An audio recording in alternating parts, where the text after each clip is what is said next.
100 years ago, nagising ang spirit chi at naging pinakaimportanteng energy source sa buong mundo. Dahil dito, nag-evolve ang mga living creatures sa dalawang klase. Ang una ay yung mga nag-wild at nag-ancestral regression para maging halimaw sa lakas. Ang pangalawa naman ay ang spiritual mutation, kung saan nag-focus sila sa magic at energy-based attacks. Kaya naman, nagkaroon ng mga bagong career ang mga tao, tulad ng Spirit Beast Observer at Spirit Beast Material Analyst. Pero teka, silipin muna natin ang bida nating chill lang na nagso-scroll sa kanyang phone. May nagtanong sa forum, anong gagawin pag kinagat ng ghostly thorn bristle spider? Agad namang sumagot ang silver-haired guy na nakahilata sa kama. Sabi niya, huwag kang magpanik, Bes. Uminom ka ng maraming mainit na tubig at humiga sa mahangin na lugar, para hindi bumaho ang bangkay mo. Biglang may cute na pau na kumalabit sa kanya nagrereklamo ang alaga niya sa tindi ng init. Meet Smarty, isang 100 questions beast na ubod ng cute pero reklamador. Reklamo niya kay Lin Yuan, ang init, Lods. Umakyat pa siya sa ulo ni Yuan dahil mas malamig daw sa taas, pero tiningnan lang siya ng masama hindi naman kasi ganun katangkad ang bida natin. Binuksan ni Smarty ang bintana at abot-tenga ang ngiti ng dampian siya ng preskong hangin. Habang nag-enjoy ang alaga, balik trabaho naman si Yuan sa loob ng shop. 18 years old na si Yuan at owner ng maliit na pet shop. Sa mundong lahat ay lumalakas gamit ang spirit chi, para sa kanya, isa lang itong imposibleng pangarap. Bata pa lang, lapitin na siya ng sakit at sadyang mahina ang pangangatawan. At ang mas malala, simula noong 8 years old siya, tuluyan na niyang hindi maramdaman ang spirit chi. Wala siyang pag-asang lumakas tulad ng normal na tao, lalo na ang mag-contract ng malalakas na spirit creatures. Sinilip niya ang kondisyon ng isang Leo era plant. Normal grade lang ito at nasa borderline na ng pagiging low-quality trash. Narealize niyang di uubra ang simpleng pagtakip ng tela, sobrang init ng panahon at wala silang budget pang aircon. Napansin ni Smarty na malapit ng matigok ang Lily Lua, bilang lowest grade healing plant, sobrang hina nito sa market. Mas malala pa ito sa mga damong ipinapakain sa mga hayop. Grabe ang disrespect. Sa mundong ito, may hierarchy. Kapag mas mababa ka sa copper grade, automatic low grade o bano ang tawag sa'yo. Walang nag-aaksaya ng pera sa low grade pets dahil mas madaling magpa-evolve ng mga high tier units. Parang si Smarty sa loob ng isang siglo, wala pang nakabalita na nag-evolve ang isang 100 questions beast, sad life. Dumating naman ang lumilipad na si Yin Yin, isang soundbird, dala ang maintenance meds ni Yuan. Pinasalamatan niya ang loyal na ibon. Salamat, Bes. Sa sobrang hina niya, halos mamatay siya sa hilo ng 2 weeks noong nag-contract siya kina Smarty at Yin Yin. Paano pa kaya magpa-level up? 1 hour later, bored na ang magkakaibigan. Tanong ni Smarty, tulog pa ba ang mga tao? Ba't walang customer? Napakamot na lang si Yuan at nagdesisyong sumigaw para humakot ng atensyon, bili na kayo ng green creepers dyan. Isang batang babae na may kargang pusa ang dumaan kasama ang nanay niya. Napansin ng bata na pareho ng species si Smarty at ang pusa niyang si Kay. Agad nag-offer si Smarty ng paninda, pero inokray siya ni Kay. Ang pangit naman ng balahibo niyan, dry at kulay abo. Di hamak na mas cute ako. Aray, na-offend ang lolo nyo. Pumalag si Smarty, hoy, pareho lang tayong pusa. Bato-bato pick na lang tayo kung matapang ka. Pinakalma siya ni Yuan. Chill ka lang, tsaka paano kayo mag-J-Jack and Poy pareho kayong pos lang ang kamay. Nagyaya na lang silang maglakad-lakad para mawala ang bad vibes. Hirit ni Smarty, bili na lang tayo ng karne, boss. Katwiran niya, pag kumain ako ng maraming braised pork, tatalino ako at hindi na ako matatalo sa asaran. Halos matawa si Yuan sa logic ng alaga niya pagkain lang pala ang katapat. Sumingit si Yin Yin para i-cheer up siya, okay lang yan, Smarty, kahit bobo ka kumpara sa iba, at least, mura ka lang. Sagot ni Smarty, mas masakit yan pakinggan ah. Nalungkot naman si Yuan sa kawalan niya ng powers, nang biglang sumigaw si Smarty, sa kaliwa. Gulat sila nang makita ang isang dambuhalang blunt armored pig, anong ginagawa niyan dito sa park? Baka nakatakas sa farm. Pero si Smarty, tululaway na sumugod sa bundok ng braised pork na nasa harap niya. Hinablot agad siya ni Yuan, sira ulo ka ba? Magpapakamatay ka ba? Hindi mo kaya yan. Napansin niyang nag-aamok ang baboy. Usually mabait ang mga ito, kaya hindi dapat ito nagagalit ng dahil lang sa ginawa ni Smarty. Takbo to the max sila habang hinahabol ng higanteng baboy. Pero mabilis mapagod ang sakitin nating bida. Okay ka lang ba, boss? Tanong ni Smarty, biglang natisod si Yuan. Niyakap niya ng mahigpit si Smarty para protektahan ito. Kahit takot na takot, hinarang ni Yin Yin at Smarty ang sarili nila. Handa silang resbakan ang braised pork para kay Yuan. Ramdam ni Yuen na bibigay na ang katawan niya. Sigaw niya, takbo, pero biglang nag-blackout at na-teleport ang diwa niya sa ibang dimensyon. May tumawag sa pangalan niya. Sa gitna ng dilim, nakita niya ang isang dambuhalang tansong pulseras, kilalang-kilala niya to. Ito ang copper bracelet na nawala sa kanya noong 8 taong gulang pa siya. Naglaho ito nung matalsikan ng dugo niya, at ngayon, lumilipad ang liwanag papunta sa pulso niya. Habang nagliliyab sa liwanag ang bracelet, naramdaman ni Yuen ang familiar na sensation. Ang legendary spirit key. Mula noong bata siya, ngayon lang niya ulit naramdaman ang power na to. Sinuot niya ang bracelet at bumangon na parang boss. Si Smarty, na hinahabol na ng higanteng blunt armor pig, ay napansin ng pagbangon niya. Sigaw ni Yinyan, Yuen. Mag-isip ka ng paraan, bilis. Pero kahit may spirit key na, kulang sila sa oras. Biglang umilaw ang wrist niya, pati na rin ang kaliwang mata ni Yuen, activated. Bumungad sa paningin niya ang status window ng kalaban, ang pangalan ng halimaw ay Z. Isa itong normal grade level 3 at defense type pa. Isang makunat na tangke na may normal domain quality. Mabilis na scan ni Yuan ang info. Kinabahan siya ng malala level 3 ang baboy, sila Smarty, wala pa sa level 1. Luging-lugi sila. Sigaw ni Yuen, Smarty, iwas sa kanan. Munti ka na yon, kahit nakaiwas, sobrang layo ng agwat ng lakas nila para manalo. Kailangan nila ng power up. Sana lang talaga, naka-contract sa kanya ang bracelet na to. Gumanti si Yinyan gamit ang matinis na sound waves. Napansin ni Yuen, ang liwanag ng ibon at ng bracelet, match na match. Nagliwanag ang katawan nila Smarty at Yinyan. Evolution time na ba dahil sa power ng bracelet? Umungal ng malakas ang baboy, galit na galit. Kapit tuko si Smarty para di tangayin ng hangin. Reklamo niya, ba't mas malakas pa boses ng baboy na to kaysa kay Yinyan? Alam ni Yuen ang realidad, kahit nag-evolve sila, dehado pa rin ang level 1 sa level 3. Hindi sapat ang power. Pero may alam siyang weakness. Ungot ni Smarty, sobrang kunat ng lechon na to. Tanong ni Yinyan, Master, anong gagawin natin? Utos ni Yuen, Yini, kumanta ka. Kahit anong tono, basta sobrang lakas, todo mo na.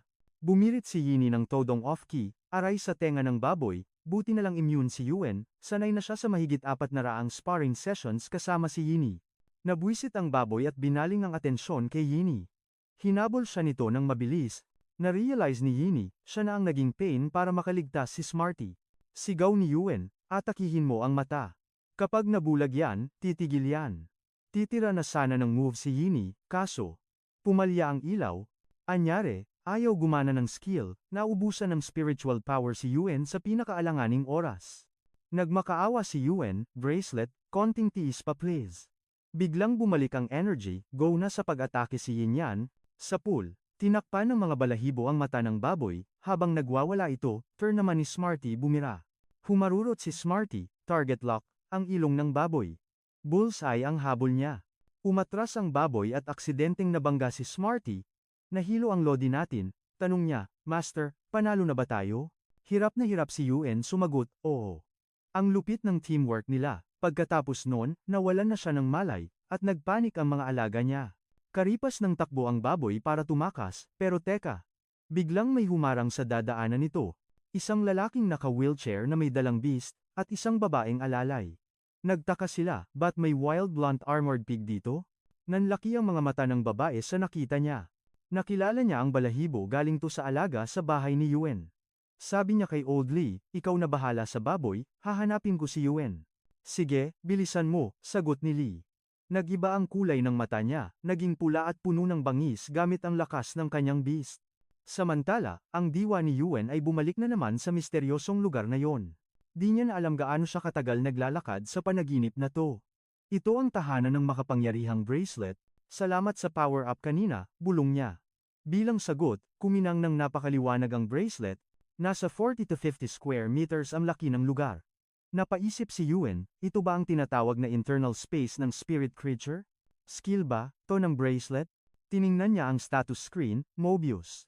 Unknown species, normal grade level 1, pero spatial at mystic attributes. May dalawang basic skills pa. Una, true data kita ang hidden info. Pangalawa, Calm Mind passive skill na pang-stabilize ng utak at pang-counter sa negative status habang nagle-level up. Gamay na niya ang true data. Pero yung Calm Mind? Hinala niya, nakuha niya to kakakinig sa sintunadong kanta ni Yini. Pero laking gulat niya nang makita ang exclusive trait. Teka, pang bronze rank lang dapat ang ganito ah. Normal grade na may exclusive trait? Isa lang ibig sabihin nito legendary divine treasure o fantasy breed to. Iba talaga ang quality ni Mobius. Kaya nitong magtago ng spirit creature sa loob, basta hindi lalagpas sa level niya, sobrang angas. Ang catch? Magle-level up lang ito kapag nag-level up din ng spirit, beast, at kokopyahin lang nito ang initial skill walang bago kahit lumakas pa. Napa-facepalm na lang siya nang ma-realize na pang level 1 normal grade spirit beast lang ang kaya niyang i-contract. Para makakuha ng isa pa, kailangan niya munang palakasin ang isang level 1 spirit beast hanggang umabot ito sa rank 10. Diyos ko, ang mahal kaya magpalaki ng low rank beasts. Sa bilis ng gastos, kahit milyonaryo ay maghihirap in minutes paano pa kaya siya nasaksakan ng broke at the moment. Pero dahil bida tayo, he tried to stay positive. Better than nothing ika nga. At least, ramdam na niya ang spiritual power ngayon. Malay natin, baka sa future ay magbago ang ihip ng hangin. Biglang may narinig siyang boses na nagger sa labas, tinatanong sa doktor kung bakit di pa siya nagigising half day na ang lumipas. Kilalang kilala ni Yuan ang boses na yun si Auntie Jiang, ang marites with a heart from next door. Alam niyang time to shine na. Pagdilat niya, tinutuka siya ni Yinyan habang sinasampal-sampal naman siya ni Smarty para magising, bumangon siya agad at sinabing I'm fine, thank you. Bakit ba sila nagpapanik buhay pa naman siya? Halos maiyak sa tuwa si Auntie Jiang nang makita siyang gising. Sabi ng doktor, worry sick daw ang tita niya. Pero syempre, dahil praning sila, binigyan pa siya ng isa pang check-up just in case. Sabi ni Yuan, di na kailangan, pero hirit ni Auntie Jiang, hoy, 10 hours kang tulog, huwag kang pasaway. Nag-sermon mode si Auntie, magpagamot daw kapag may sakit para di lumala. No choice ang lodi natin kundi humiga ulit. Si Uncle Leonie Jiang na kapitbahay ay laging supportive sa kanila ng kapatid niya, pero sekreto muna ang contract niya kay Mobius. Nang gamitin ng doktor ang BIS nito, lumabas ang data sa paningin ni Yuan parang video game interface. Ang spirit creature ay isang cleansing Vimba, under ng species na Cypernecrinus. Elite grade level 4 water type na may elite quality. May dalawa itong skills, una ay ang tail sweep tatalon ito at hahataw gamit ang buntot na parang latigo. Ang pangalawa ay cleanse. Kaya nitong higupin ng mental trauma para pakalmahin ang sinumang napapraning. Iba talaga pag elite grade, may rare skill. Dineclare ng doktor na everything is fine at goods na ang ating bida. Umalis na ang doktor dahil naghihintay na si Mrs. for dinner. Dumating naman ang red and white beast ni Old Lee dala ang pagkain. Special luto ni Uncle Lee ang meal na yon para kay Yuan. Pero di naman namilit si Auntie Jiang, syempre, kakain yan. Excited ang mga alaga niyang sina Smarty at Yinyan dahil amoy braised pork. Pero nang makita niya ang rabbit, naalala niyang mysterious ito. Hindi ito kasing kulit o kasing wild ng ibang terror rabbits. Chill lang masyado. Na-curious siya kaya sinilip niya ang stats, pero laking gulat niya puro question marks ang details. Hindi ito basta terror rabbit lang. Nang makarecover, nag-jogging si Yuan. Pero wala pang 5 minuto, hingal kabayo na agad ang lodi niyo. Isang oras siyang nagja-jogging araw-araw simula nung lumabas sa ospital, pero sobrang intense pa rin para sa katawan niya. Dahil walang spirit key, kailangan niyang palakasin ang katawan the old-fashioned way. Baka lifetime profession na lang ang bagay sa kanya, hindi combat. Pauwi na sina Uncle Lee at Auntie Jiang galing palengke nang makita siya. Tanong ni Uncle Lee, aba, early bird sa workout ah. Sagot niya, trying to stay healthy lang daw. Ginamit ni Yuan ang skill niya kay Uncle Lee at bumulaga ang details ng bone-devouring worms. Ang source nito ay isang worm of rotting bone na nasa platinum rank o mas mataas pa. May biological toxin ito na nagdudulot ng mental curse. Binubutas nito ang laman at nagsasakripisyo para bumuo ng bone-devouring gangrene. Grabe, ilang taon na palang sineselyuhan ni Uncle Lee ang ganong klaseng lason sa binti niya. Ibig sabihin, si Uncle Lee ay isang king grade master. Kung ganun, baka injured din ang beast nito at nagpapanggap lang na rabbit para mag-recover. Isa lang ang sigurado si Uncle Lee ay isang hidden expert na may tinatagong malupit na power. Sabi nila, tawagin lang sila pag may kailangan. Sagot naman ni Yuan, chill lang kayo, kaya ko to. Dahil sa kabutihan nila, na-inspire si Yuan na hanapan ng paraan para mapagaling ang injury ni Uncle Lee. Nagbihis siya at pumunta sa shop. Ang unang beast na bumungad ay ang Green Creeper under ng Hexor Family Creepvine subgroup, isa itong normal grade level 1, grass type, at normal quality lang, basic kung basic. Pero shocked siya nang makitang naging elite grade ito mula sa pagiging normal quality kahapon, leaking pala ang spirit key niya. Hindi niya namamalayan, natcha-channel niya ang energy sa mga creatures, kaya inaabsorb nila ito at nag-evolve. Sinubukan niyang i-level up ang challenge at gawing healing type na Lilyloira ang Green Creeper. Nagbago ang anyo ng beast. Pag-check niya, isa na itong Lilyloira under ng Casualtaceae family Ionium genus. Boom! Elite grade level 1 na ito, wood type, at may skill na heal para sa sugat at fragrance na nakakatanggal ng stress. Sobrang saya niya. Gumana ang skill, at ngayon, 10 times na ang value nito, jackpot. Tinawag niya agad sina Smarty at Yin para mag-flex. Tuwang-tuwa naman si Yin yan level up na raw sila, bes. Shinek niya ang stats. Si Smarty, ang 100 questions beast ng Felidae family, sapient cat genus, ay nasa normal grade level 2 na. Psychic type ang creature na to at may normal quality skills. Hindi na masama. Ang skill niya, precise memory. Kayang-kaya niyang tandaan ang bawat detalye ng walang labis walang kulang. Yabang ni Smarty. Dati raw 1 piece of braised pork lang ang naaalala niya, pero ngayon, 30 na. Sunod naman kay Yin Yan. Isa siyang Soundbird under Warbler family, Song Lover genus. Normal grade level 3, sound type creature na may normal quality skills. Nagsample pa siya ng kanta para ipakita ang improvement. Sobrang proud naman si Yuan sa alaga niya. Nahanap na niya ang kanyang golden finger. Yayaman na sila. Pero teka, na-realize niyang hindi lang ito basta pera-pera lang. Ang pag-evolve ng spirit creature ay sobrang hirap. Parang suntok sa buwan. Bukod sa iilang natural mag-evolve, karamihan kailangan ng creator, sangkatutak na materyales at gamot ang kailangan para lang may chance mag-evolve. Pero siya, kaya niyang gawin yun mag-isa. Grabe, sobrang lupit na ability nito, parang cheat code. Maraming papatay makuha lang to. Isang maling galaw, tepok siya. Sabi nga nila, kung sinong sikat, siya ang puntirya. Alam ni Juan na mahina pa siya. Kaya mental note, quiet lang tayo, bawal madulas ang dila. Para magamit ang power ng ligtas, kailangan niyang maging legit na creator, step by step. Ang profession na, yun ang magiging cover niya. Kung hindi, para na rin siyang nag-volunteer sa sarili niyang hukay. Sa lalim ng iniisip niya, di na niya narinig ang phone. Buti na lang tinuro ni Yini at Smarty. May tatawag nga pala para sa first contract. Si Xiaosu pala. Agad na nangumusta, Kuya, okay ka na ba? Sagot niya, oo naman, much better na. Balak pa nga niyang linisin ang backyard, nagulat si Utol. Nag-alala siya kasi wala naman spirit key si Kuya. Sabi niya, wag mong gagalawin yan. Hintayin mo ko umuwi. Chill ka lang, sabi niya. Konting linis lang naman, nothing major. Don't worry, kaya ko to. Pinaalala niya ang promise nila, mag-aral ng mabuti at huwag sayangin ang talent. Focus lang sa goals. Sagot naman niya, alam ko na yan, kuya. Determined siyang hindi biguin ang kapatid. Sa school, 2 days na lang bago ang klase. Ito na ang araw ng contracting ng first spirit creatures. Big event to. Importante ang quality ng spirit creature, pero malaking factor din ang level ng professional sa battle performance.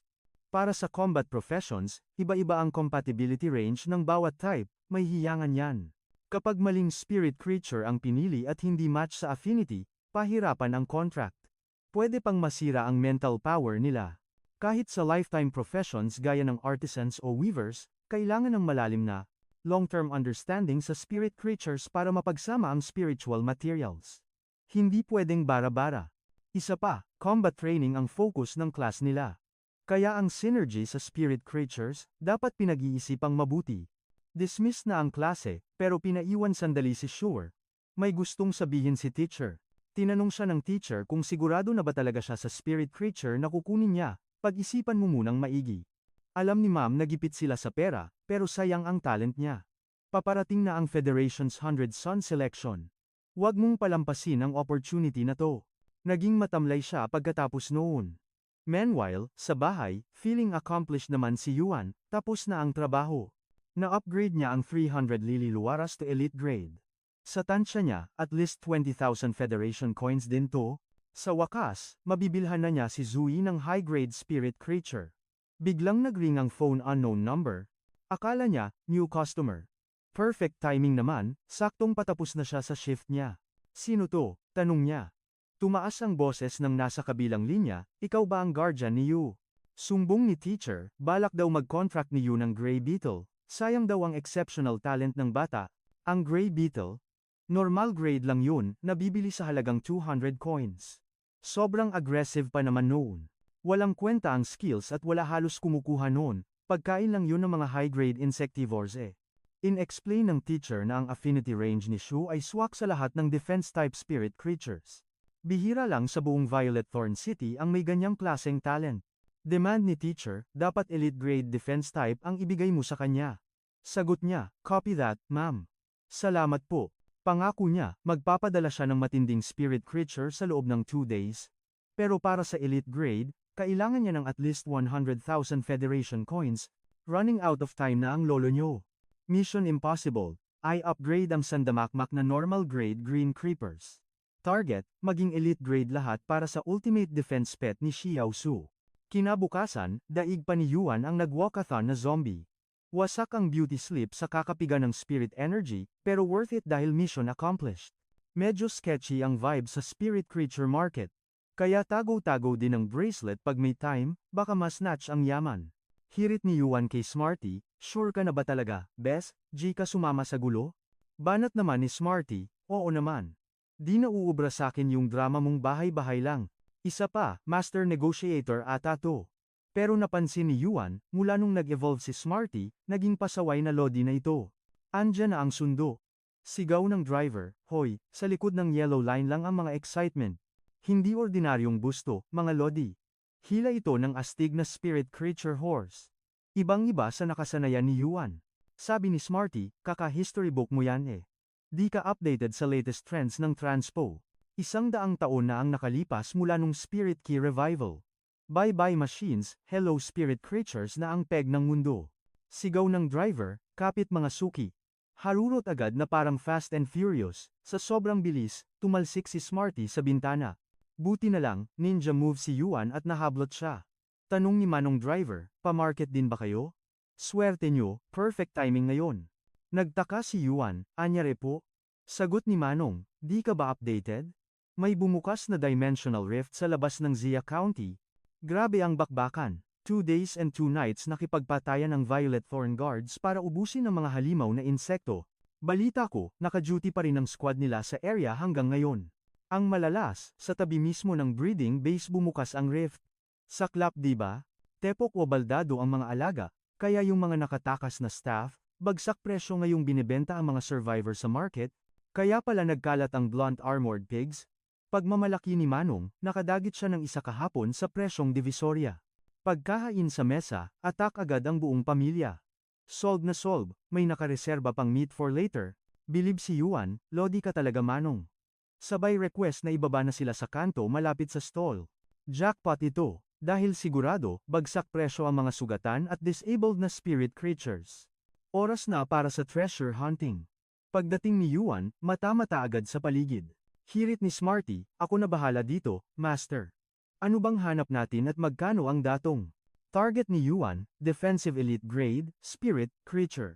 Ang presyo, Diyos ko po, nasa 100,000 Federation coins. Napanganga si Smarty, hoy, wala pa tayong 20,000 sa bangko. Plan B, i-trade ang mga na-upgrade na Green Creeper at Osnea. Ang bentahan, 1,500 hanggang 3,000 coins isa. Kahit bumenta pa sila ng 20 piraso, kulang na kulang pa rin ang pondo. Biglang may humatak sa atensyon niya. Mga halaman na parang bumubulong, pansinin mo ko, senpai. Ramdam na ramdam niya ang aura ng bawat creature. Pag makinang ang ilaw, ibig sabihin best friend material. Nandyan ang clear pond carp, nether orchids, at snow lilies. Napaisip si Yuan, ganito ba katindi ang karisma ko sa mga halaman? Batas siya pagdating sa healing at support types. Kusa siyang nilalapitan ng mga plants, pero si Xiaosu, pang tank build ang trip nun. Eto na ang bakbakan sa tawaran. Original price 80,000. Banat ni Smarty, 10,000 na lang yan boss. Seller, 60,000 last price. Smarty, 20,000, take it or leave it. Ang pinag-aawayan nilang spirit creature ay walang iba kundi ang Tough-Hide Rabbit. Stats check, Elite Grade Level 1, Defensive Type. May skill na Hardened Hide Instant Armor pambalagbag ng damage. Hiyang-hiya si Yuan. Agad nag-sorry sa tindero sa kakapalan ng mukha ni Smarty. Bad trip si Smarty, makukuha ko na yun eh. Bulong naman ni Yuan, chill ka lang bes, window shopping muna tayo. Sunod na target, isang land tortoise. Defensive type din at mukhang matibay. Skill niya, enlarge. Lalaki ang katawan sabay tago sa shell.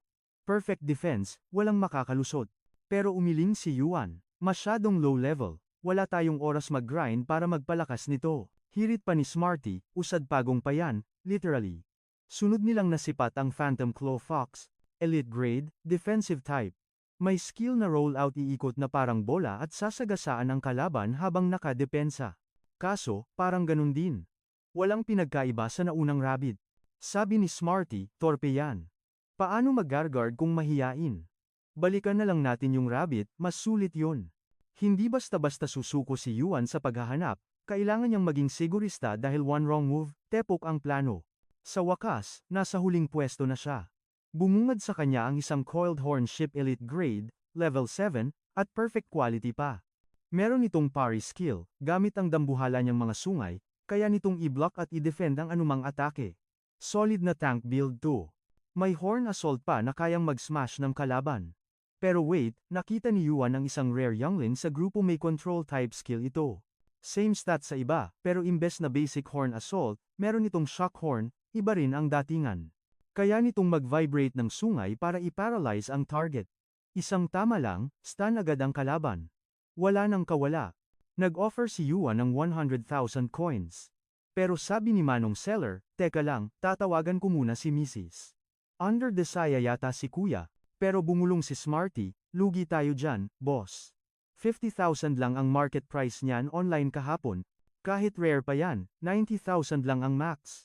Masyado kasing nagpapakitang gila si Yuan, parang bagong sultang RK. Paliwanag naman ni Yuan, strategiya lang yon para ipakita ang sincerity niya. Bata ka pa Smarty, marami ka pang kakaining bigas sa tawaran. Ang hirit ni Manong Seller, 120,000 coins, napa-facepalm sina Yuan at Smarty. Lantar ang hold up na to ah. Bad trip si Yuan, wala nang ibang defensive beasts, mukhang mapipilitan siyang patulan ng overpriced na tupa, sakit sa bulsa. Biglang may sumigaw, ubos na raw ang tinda nilang karne ng spirit beast. Nakita ng mga buyer ang mga sugatang beasts at sigaw nila, katayin na yan, pero iba ang nakita ni Yuan nagliwanag ang kanyang mga mata. Ito na yon. Akala naman ni Smarty, gutom lang si Yuan. Boss, wag ka munang mag-isip ng braised pork, seryoso tayo dito. Naaawa naman si Manong sa mga hayop at sa mga nag-aabang. Sige, tignan nyo na lang muna, baka may magustuhan kayo. 3 na lang ang natitira. Pangako ni Manong, kung bibilhin nila, siguradong tutubo pa sila, sure ball to. Pero nag-alisan ang mga tao. Gusto nila karne na, ayaw nila ng alagain. Di kasi nila alam kung paano mag-heal, at sobrang mahal mag-hire ng creator. Walang budget ang mga Miron kaya pass sila. Lumapit si Yuan sa harap, pero hinarang siya agad. Sold out na kami, Totoy. Wala nang karne dito. Pero umiling si Yuan. Hindi ako nandito para sa karne, Manong. Gusto kong makita ang mga buhay na spirit beast sa loob. Halatang mainit ang ulo ni boss, konting maling salita lang, baka palayasin siya. Pero hindi na siya ang dating Yuan level up na siya. Inactivate niya ang skill na Calm Mind. Parang magic, biglang kumalma ang aura ni Manong Seller, effective. Napangiti ang tindero, hindi pa naman ako ganun katanda. Tawagin mo na lang akong Brother Yang, close na agad sila. Dinala siya sa likod kung saan nandoon ang 3 agaw buhay na creatures, bumungad sa kanila ang mga web-spraying spiders. Mukhang okay sa harap, pero pagtalikod. Wasak ang tiyan, 2 araw na lang itatagal nito. Reklamo ni Smarty, boss, ang baho. Amoy na tepo. Ang spider na ito ay kabilang sa species na Araneomorphae. High-class na gagamba. Normal grade, level 10, at poison type. Meron itong lay thread skill nagbubuga ng invisible silk habang gumagalaw, perfect pang trap. Di lang yan, may poison net pa. Isang buga lang ng web na may lason, game over ang mahuhuli. Alam ni Yuan ang potential nito. Kung hindi lang dahil sa dimensional rift, copper rank na sana ang mga to. Jackpot fine talaga. Kung hindi lang sila sugatan, aabot ng 300,000 coins ang presyo ng bawat isa, instant yaman sana. Sabi ni Brother Yang, mabenta ang mga support type na may control at poison, lalo na sa meta ngayon.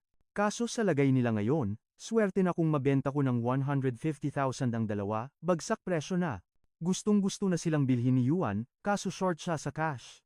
Kaya banat niya, Brother Yang, pwede bang trade na lang sa ibang spirit creatures? Napabuntong hininga si Brother Yang. Pagka-dispose ko nito, titigil na ako. Magbubukas ako ng bagong breeding base. Back to zero. Kaya di ko na kailangan ng dagdag na alagain. Sa loob-loob niya, bata nga naman oh. Akala niya may seryosong buyer, pinaasa lang pala siya sa wala. Pero bumanat uli si Yuan, paano kung elite grade green creepers ang i-trade ko? Magbabago ba isip mo? Nanlaki ang mata ni Brother Yang. Elite grade, seryoso ka ba? Confident na tumango si Yuan, alam niyang quality ang dala niya. Pumunta ka sa pwesto ko para makita mo. Hamon ni Yuan. Alam ni Brother Yang na ginto ang halaga ng elite grade green creeper sa market, bihirang may magbenta nun. At kung meron man, siguradong doble ang presyo.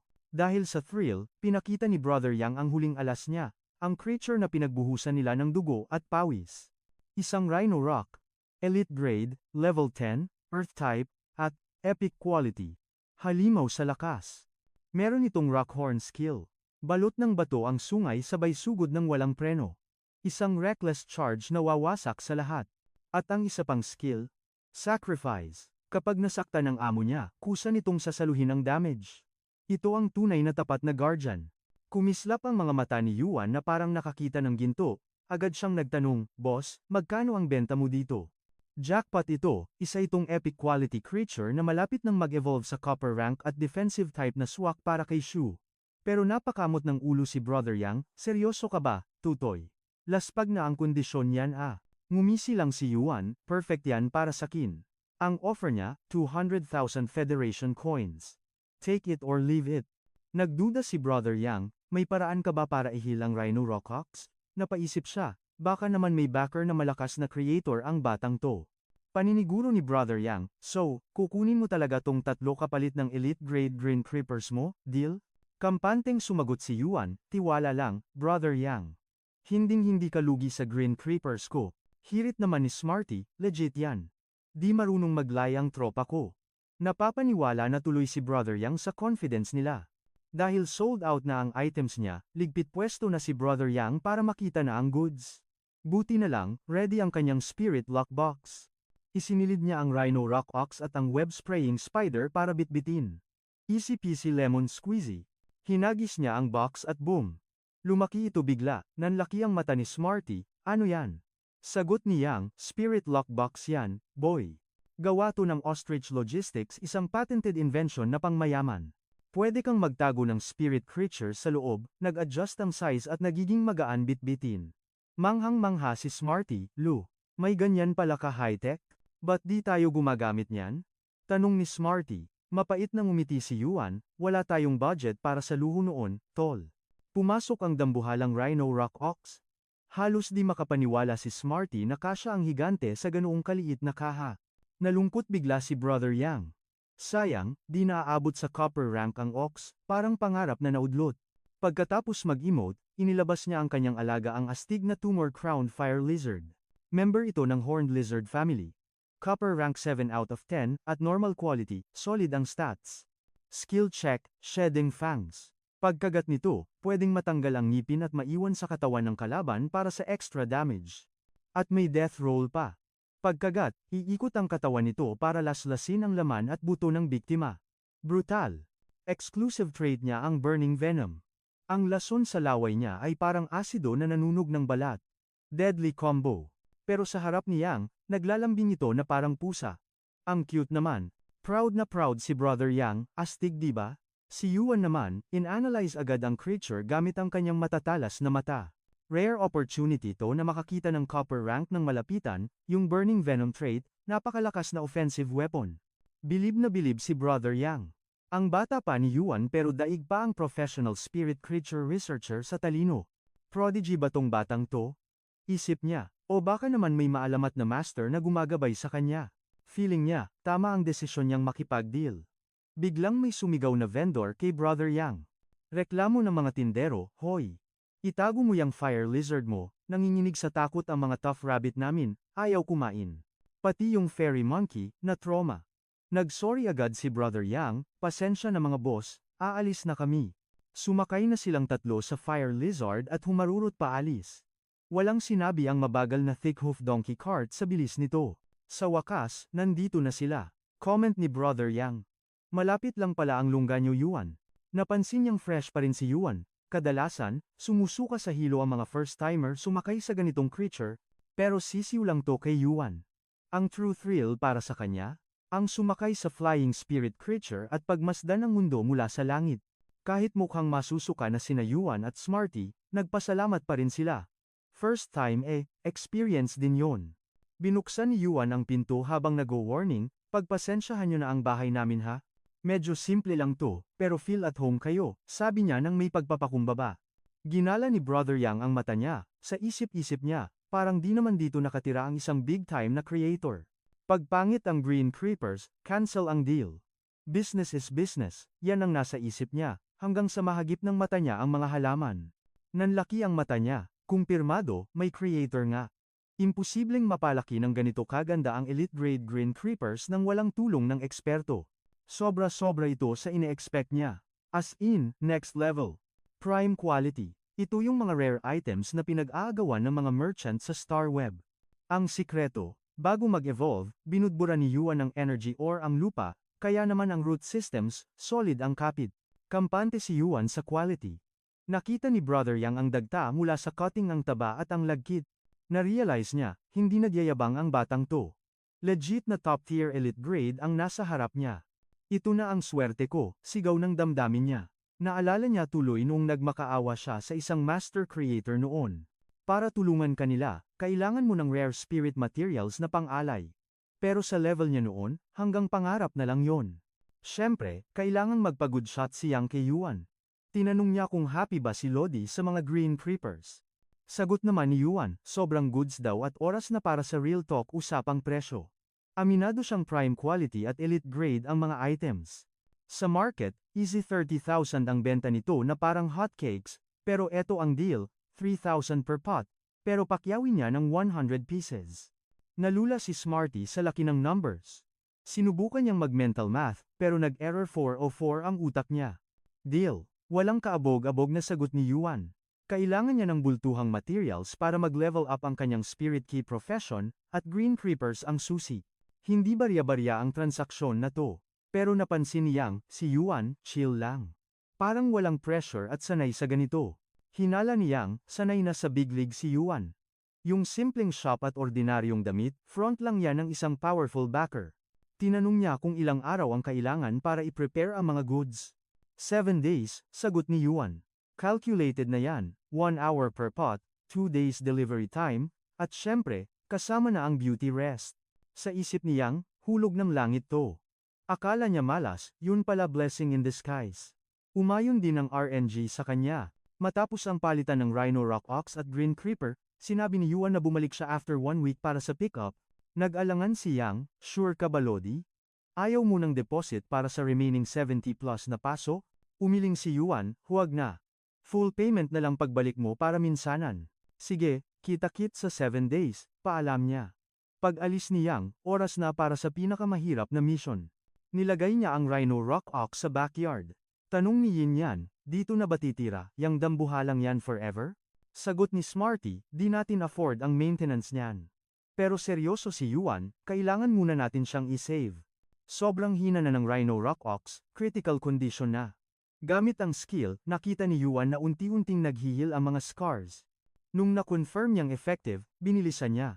Full power na, biglang umungol ng malakas ang Rhino Rock Ox. Nagtaka si Yuan sa nangyayari. Biglang nabalot sa parang kristal ang buong katawan ng hayop. Evolution barrier to, isip niya. Papunta na sa copper rank, tuloy-tuloy lang sila hanggang sa lumubog ang araw. Gabi na, at grinding pa rin sila. Kasama niya ang dambuhala sa pagbasag ng limitasyon. Sa wakas, nagka-crack ang barrier at sumabog ang matinding energy. Success, tagumpay ang evolution. Ang Rhino Rock Ox ay naging Ironhorned Rhino Ox na. Copper rank level 1, metal type, normal quality, beast mode na. May skill siyang Rockhorn binabalot ng bakal ang sungay para sa isang reckless at suicidal charge. Meron din siyang sacrifice isang ultimate loyalty skill kung saan sasaluhin niya ang damage kapag nasaktan ang kanyang master. At para sa exclusive trait, namimili si Yuan. Una, scaled hide tutubo ang mala armor na kaliskis para sa dagdag kunat. Pangalawang option ay ang tireless trek pang unleash stamina habang tumatakbo. At ang huli, Pain Siphon kung saan ang damage na natatanggap niya ay nagiging life force o healing. Hirap na hirap pumili si Yuan dahil sa totoo lang, dalawa sa choices ay sobrang solid. Yung Tireless Trek, completely useless yan para sa isang defense-type spirit creature pass agad. Yung Scaled Hide naman, magbibigay ng makapal na armor at tataas ang defense stats. Pwede ring makadagdag ng damage yung gasgas ng scales habang nag-charge. Pwede na, pretty good. Pero iba yung Pain Siphon. Habang binubugbog, naghe-heal. Self-sustain habang nasa bakbakan, perfect skill to para sa isang tank na gustong magpapalo. Habang tumatagal ang laban, lalong kumukunat. Kaya yon ang pinili niya. At ngayon, status complete na. Kung gagamitin ng tama ang Rock Horns at Pain Siphon, hindi lang siya basta defense type. Isa siyang heavy offense beast na nagpapanggap na tank. OP build. Ito ang perfect first spirit creature para kay Zhao. Confident si Yuan na wala nang magtatangkang lumapit na masama ang loob sa kanya. Humirit si Smarty, bagay sila. Beauty and the Beast ang peg, pero deadma si Yuan, ang mahalaga ay ang safety ng kanyang crush. Sabay banat pabalik. Bakit, ikaw Smarty? Beast ka rin naman ah? Ramdam ni Yuan ang pag-angat ng sarili niyang spiritual power, level up din ang master. Ganito ang rule, habang tumataas ang rank ng spirit creature na pinalakas niya, mas malaki ang expat power feedback na nakukuha niya. Pero grabe, halos madrain ang lakas niya sa pagpapabreakthrough ng Ironhorn Rhino sa copper rank. Naisip niya, kung top-tier creator kaya ang gumawa nito gamit ang mga heavenly treasures anong level kaya ang aabutin? Si Smarty, basang-basa sa laway ng dambuhala, nagtanong, paano mo to ipapadala kay Shota? Sagot ni Yuan, Ostrich Logistics. May budget na siya ngayon, at dahil nagmamadali, nag-book siya ng express flight order. OTW na sila para i-pick up ang package. Nag-spark ang mga mata ni Smarty sa narinig niya. Gustong-gusto niya ring lumipad gaya ni Yinyan. Samantala, sa loob ng Huiyue Palace, isang intense na formulation ang nagaganap, 3 Pichuli Sprouts, isang parte ng Sunken Sea Ebony, at Platinum Beast Blood Essence. Lahat ng ito ay nasa loob ng isang vial. Nagtaka ang isang sundalo at tinanong ang City Lord kung ano ba ang nangyayari. Agad siyang sinaway ng esteemed woman sa tabi niya, huwag kang maingay. Sabay hulog ng isang solid item sa mixture. Boom! Isang malakas na energy ang sumabog. Pagdagdag ng blonde na babae ng red liquid, nilamon ng makapal na pulang usok ang paligid. Yung dalawang tao sa likod, halos hindi makahinga sa tindi ng pressure mula sa pagkoconcoct pa lang niya. Para bang pinipiga palabas ang kanilang protective spiritual aura, saksi sila ngayon sa kapangyarihan ng isang 5-star creator. Utos ng creator sa kanila, ilabas nyo na ang spirit creature na gusto nyong i-evolve. Ang babaeng ito ay walang iba kundi ang Moon Empress. Isa sa 3 legendary 5-star creators ng buong Radiant Federation. Nakahinga ng maluwag si Seong, isang king-grade expert. Ngumiti naman si Ling Xiao, ang lady ng Violet Thorn City, at sinabing, chill ka lang, wala kang dapat ipag-alala. Nagpasalamat si Sikong sa Moon Empress. Agad niyang sinamon ang kanyang spirit creature. Ibinuhos ng Empress ang laman ng vial dito, biglang tumihaya ang Black Tiger na may red marks. Kinabahan si Sikong sa nakita. Pero kalmado lang ang Moon Empress, relax, nag-evolve lang yan into legendary grade. Kailangan lang i-fuse ang Will Rune para maging fantasy breed ito. Sobrang pasasalamat ni Sikong at nangakong magsisilbi sa kanya na parang isang tapat na aso, handa siyang suungin ng apoy at baha, at mamatay ng 1,000 beses para sa kanya. Biglang nagbago ang mata ng creature at umungal ng napakalakas. Ang kaso, nagising nito ang isang cute na rabbit na may crescent mark sa noo, nang makitang nagising ang rabbit, nanginig sa takot ang mabangis na tigre. Sabi ng Moon Empress, hindi mo na kailangang suungin ng apoy at baha, OA ka masyado. Pero binuksan niya ang usapin tungkol sa selection ng creators. Every 3 years lang ang exam at paisa-isang level lang ang akyat. Sa ganitong sistema, paano nila mahahanap ang mga tunay na lodi at talented na creators? Nanlaki ang mata ni Sikong, ibig sabihin ba nito, pwede nang mag-test for multiple levels ang isang examinee ngayong taon. Nilinaw ng Empress, mula level 1 hanggang level 2 lang ang pwede. Ang gusto niya, sinumang papasa sa level 1 creator exam within 2 hours ay exempted na sa 3 lifestyle profession exams at diretso na sa level 2. Utos niya, sige na, ibaba mo na ang order na yan. Sumagot naman agad ng yes, ma'am si Sikong. Nagtanong si Xiao, dahil ba wala kang makitang promising na young talents lately?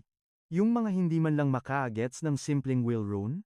Pag-amin ng Moon Empress, actually, private matter lang talaga to para sa akin. Bilang fellow 5-star creators, may mga apprentice na kasi sina Bamboo Lord at Kitchen Sovereign. Siyempre, ayaw niyang magpatalo sa dalawang matandang yon. Hindi makapaniwala si Xiao na kukuha na ng apprentice ang Moon Empress, dagdag pa ng Empress, parating na ang Dimensional Tide, at ang Violet Thorn City ang may pinakamaraming aberrant insect dimensional rifts. Bilang Lord ng City, kailangan nilang maging masigasig sa pagprotekta sa lupain at sa mga tao. Gusto niyang bantayan ang bawat rift at bawal ang palpak. Nangako si Xiao na proprotektahan niya ang Violet Thorn City hanggang huli. Samantala, high na high sa ere si Yuan. Tanong ng driver, ayos ka lang ba, boy? Gaganda rin daw ang biyahe paglagpas sa ulap. Pinigilan naman ni Yuan ang sarili na masuka. Napansin ng driver na ang ingay ng kanyang 100 questions beast, sayang at overloaded na sila. Kung hindi ay naisama sana ito. Kanina kasi, nagtantrum si Smarty. Gusto ring sumama at lumipad, pero hindi pwede. Hinawakan siya ni Yinyan at nag-reason out, eto na nga, pinalilipad na kita eh. Nangako naman si Yuan na mag-uuwi ng masarap na pasalubong. Sinabi ni Yuan sa driver na okay lang, marami pa namang next time. Nandito na tayo, sabi ng driver. Mag-sightseeing ka muna, sobrang ganda ng view. Iniilawan ng moonlight ang ilog, sobrang magical tignan. Agree naman si Yuan, once in a lifetime experience to. Pero bigla, may naramdaman siyang namumuo sa kanyang sea of consciousness. Teka, will rune ba ito? Ang will rune ay ang essence ng isang attribute na nako-comprehend ng spirit key professional mula sa kalikasan. Ito ang requirement para ma-cultivate ang isang malakas na fantasy breed. Nang mahawakan ni Yuan ang rune, sigurado na siya. Ito ang will rune of mountains and rivers. Agad siyang nag-isip kung anong creature ang bagay dito. Pero na-distract siya nang magtanong ulit ang driver, okay ka lang ba? Sagot niya, oo naman. Tanong ni Yuan, gaano pa katagal bago tayo makarating sa Violet Thorn City? Kanina pa tayo lumilipad sa mga bundok ah. Naku, umaga na tayo dadating niyan. Sagot ng driver, shocked si Yuan dahil akala niya ay dadating sila bago magbukang liwayway. Nag-explain si Manong driver na kailangan niyang sumama pero nahihilo siya sa biyahe, kaya binagalan na lang niya ang takbo. Sagot naman ni Yuan, deadmahin mo na yan. Sabay hirit ng full speed. Ganon din naman ang turo sa academy, di ba? Sa academy naman, litong-lito ang mga students, contract signing dapat ngayon eh, bakit nasa training ground sila? Biglang may nag-chika, uy, nabago raw ang schedule. Pagka-contract ng spirit creatures, bakbakan na agad sa practical combat class, grabe, sobrang advanced naman ito. Rinig sa tabi-tabi, dahil daw ito sa selection para sa Violet Thorn's 100 Sons. Binago ang buong academic calendar para salain kung sino talaga ang mga halimaw sa galing. Legit daw ang info dahil may kakilala yung isang student sa ibang school na nagrereklamo rin. Announcement ni teacher, ang session na to ay practical combat ng third year at first drill naman para sa mga freshies. Pagkatapos maka-form ng contract ng mga students. Match agad sila sa third year students based sa mabubunot na number. O rate testingan na ng skills. Kabado 20 naman ang babaeng katabi ni Sure. Tanong niya, sure ka na ba talaga sa Grey Beetle? Tumangulang si Sure habang hawak ang creature niya. Start na ang laban. Hinabol ng Blunt Armor Pig ang isang maliit na spirit creature. Ayun, tumakas ang Gliding Squirrel ng first year, kaya panalo ang seniors. Angal naman ng isang first year, sobrang daya naman ito. Kakapirma lang nila ng contracts, tapos isasabak sa mga senpai na veterano na, bugbog sarado ang aabuti nila. Next na si Sure, siya ang pambato ng klase, kaya umaasa ang lahat na ibabangon niya ang bandera nila. Sigaw ng teacher, 9th battle. Tinanong kung ready na, at sumagot agad ng yes ang third year. Kilala ng mga first years ang kalaban. Siya si Fan Li Qing, na may kamag-anak sa makapangyarihang Creators Guild. Kasali si Li Qing sa Violet Thorn's 100 Sons at konting panalo na lang ang kulang niya. Magaling sana si Sure, kaso sablay ang spirit creature niya. Sa loob-loob ni Li Qing, jackpot. Kakatanggap lang niya ng balita mula sa Creators Guild kagabi, tapos heto ang mga stepping stones para tumaas ang win rate niya. Feeling niya, kampi sa kanya ang langit ngayon. Hindi lang Violet Thorn, baka maging disciple pa siya ng Moon Empress. Abot kamay na ang tagumpay. Nabalitaan pa niyang Grey Beetle lang ang kukunin ni Sure, naku, wala na siyang pag-asang manalo. Pero determinado si Sure. Kahit Grey Beetle lang yan, hinding-hindi siya susuko. Sasabihin na sana niyang ready na siya ng biglang, teka lang, tawag ng teacher niya habang may hinihilang creature, ito na ang best na magagawa niya isang elite grade yellow spotted dog. Ayaw niyang masayang ang talent ni Sure sa walang kwentang beetle, Biglang may sumigaw ng sandali. Isang malaking ibon ang dumaan sa langit, sabay talo ni Yuan sa harap nila. Nagpasalamat siya sa teacher, pero dala raw niya ang true spirit creature ni Shure. Gulat na gulat si Shure, kuya. Buti na lang umabot siya. Sabi niya kay Shure, magtiwala ka sakin, i-contract mo to. Duda naman si teacher. Sigurado ba kayo dyan? Kung hindi, nandito pa yung yellow spotted dog o. Medyo pasaway kasi yung aso. Bigla namang humagalpak ng tawa si Li Xing. Hirit niya, kahit ano pang spirit creature yan, gray beetle man o yellow spotted dog, walang-wala yan. Confident siya na walang tatalo sa partner niya, ang Strength King Beetle. Copper rank level 1, mula sa Scarab Dynasty line, at may Giant Horn Ram at Valiant Charge skills. At hindi lang yan, may exclusive trait pa na Insect Observation. Kitang-kita niya ang camouflage ng kahit anong creature na lower sa copper rank. Pinawisan ng malapot si teacher, ang laki ng Strength King Beetle. Alam niyang kahit yung aso, one-hit delete kapag tinamaan nito. Tanong ni Shure sa kuya niya. Copper rank spirit lockbox ba to? Saan galing ang pera? Napaisip siya, kuya, ibinenta mo ba ang tindahan natin? Huwag mo nang isipin yun, focus ka lang. Sagot ni Yuan. Nangako naman si Shure na hindi masasayang ang efforts ng kuya niya. Nirelease niya ang creature at boom contract formed. Nagulat ang mga students. Anong klaseng creature yan? Never pa silang nakakita ng ganon, bakal ba ang balat? Aminado si Li Xing na astig ang entrance, pero kampante pa rin siya, lamang pa rin ako sa experience. Pang-aasar niya, na bankrupt kayo para lang sa bakal na matatalo lang? Pero buwelta ni Shure, malalaman lang natin yan pagtapos ng laban. Boom, unang banat pa lang, pinagana na ni Shu ang rock horns. Napawaw si teacher sa top-tier quality ng iron-horned rhino na to. Legit na cream of the crop to pagdating sa mga copper-rank defense-type spirit creatures, solid ang depensa. Imagine, yung sungay pa lang, 700,000 Federation coins na ang value, pero paalala ni Yuan, wag puro datong ang tingnan. Sagot naman ni ate, professional habit lang, sir. Ganyan talaga pag spirit creature analyst ka, mabusisi. Clash, nagpang-abot ang sungay ng rhino at beetle. Pero tinawanan lang ni Lixing si Shu, masyado daw itong noob at padalos-dalos umatake. Oras na daw para ipakita ang tunay na lakas ng isang power assault type, Giant Horn Ram, banatan mo na. Muntik na yun ah, buti na lang pinatibay ni Shu ang stance ng rhino, kundi GG na at naitulak na sila palabas ng ring. Dito na-realize ni Lixing na may ibubuga pala si Shu. Grabe ang skills niya sa pag-support sa kanyang spirit beast. Nakahinga ng maluwag si teacher, buti hindi one-hit delete ang nangyari. Pero bad trip, bakit ba ang reckless ng atake ni Shu? Akala nila, napikon lang si Shu kaya sumugod, halatang beginner moves. Pero si Yuan, alam niyang may tinatagong alas ang ating bida. Kung kabisado na ni Shu ang skills ng rhino, ibig sabihin, calculated move ang pag-atake niya para kilatisin ang kalaban. Shocked ang mga classmates. Bakit ba takbo ng takbo ang beetle sa paligid ng dambuhalang rhino? Anong trip yan? Rinig ni Lixing ang bulungan at napailing na lang. Sa isip-isip niya, mga bobo, di nyo gets ang meta. Isa lang ang dahilan kung bakit gumagalaw ng ganyan ang isang power assault type. Nag-aabang lang yan ng perfect timing para sa fatal blow. Sabi ni Lixing, naku girl. Di mo alam ang delubyong parating sayo. Biglang charge. Kinabahan si Shu para sa rhino niya, pero zero visibility ang area dahil sa kapal ng usok. Sobrang lakas ng banggaan. Expectation ng lahat, wasted na at hindi kakayanin ng Iron Ox ang impact na yun. Paano ba naman, sikat ang spirit creature ng kalaban sa school bilang one-hit kill king. Kahit si teacher, nawalan ng pag-asa, kahit anong buff pa ng spirit key ang gawin ni Shu, mukhang game over na. At kahit makasurvive sa first hit, mauubos din ang lakas nito sa sunod-sunod na combo attacks. Reklamo ng madla, sobrang unfair. Third year laban sa first year, bullying na to ah. Pero chill lang si Yuan. Relax lang kayo, isip niya. Pinili niya ang skill na to specifically para sa ganitong sitwasyon. Utos ni Shu, activate pain siphon. Napakamot ng ulo ang mga estudyante, ano daw? Biglang nag-iba ang aura sa paligid ng rhino. Yung mga sugat, naghihil mag-isa. Hacks ba yan o skill? Nanlaki ang mata ni teacher.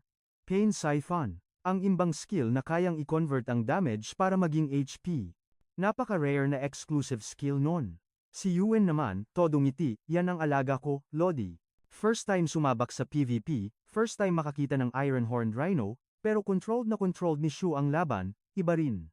Gigil na si Lixing. Sigaw niya, Kahit bakal pa balat niyan, matibay na punching bag lang yan sa paningin ko. Tuloy ang rat-rat ng strength, King Beetle. Pero ang mga students, nga, ang dami ng tama pero full bar pa rin ang HP ng Rhino. Hindi na nakatiis si teacher at inusisa si Yuen. Wala ba yung counter-attack skill? Puro defense na lang ba? Nakaka-stress panuurin. Bugbog sarado na kasi si Shu. Pero sagot ni Yuen, chill ka lang, ma'am. Di ba sabi mo may affinity siya sa tank types? Tiwala lang, sigurado ako, may master plan na niluluto ang batang yan. Napuno na si Lexing. Tapusin na natin to, sigaw niya, Giant Horn Ram. Ibuhos mo na ang lahat ng stamina mo.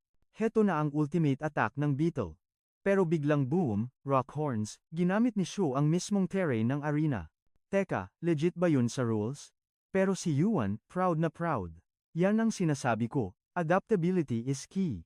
Napakabangis na strategy. Pero si Lexing, beast mode sa inis. Puro ka cheap tricks, durugin mo sila.